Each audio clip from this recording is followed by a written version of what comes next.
একলা জীবন মামু আর কেনতা করি আমি একলা জীবন মেরা যাব আর মেরি সরগ খোলে দুরা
सरस्वती माँ विद्यादात्री विद्या प्रदान करें देवो आनंद कमा आउर बारे ये तो दुकान है पहुंचे गाड़ी जगह मामू कोई तो मित्र मामू को सुधाई कर सबर ले लानो के पास नहीं चलो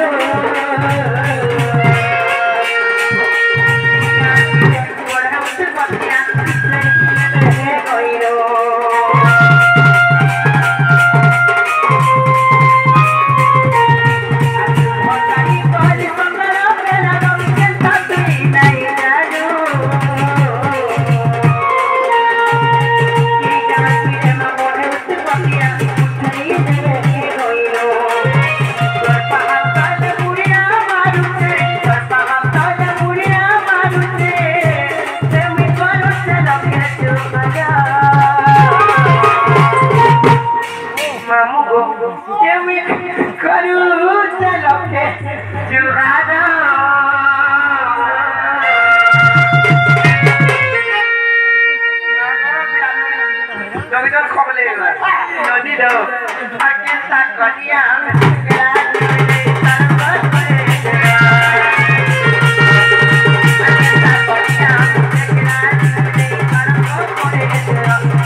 বুঝিছিলে ভমর মানে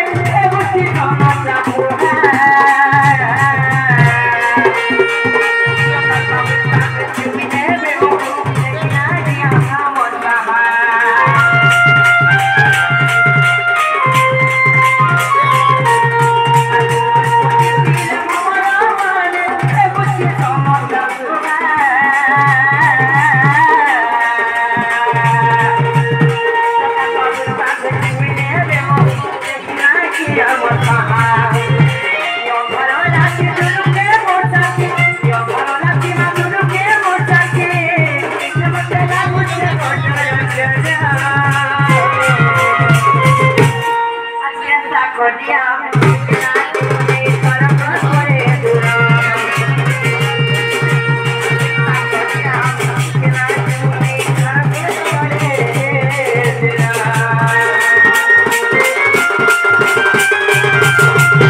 তার পারলি নবো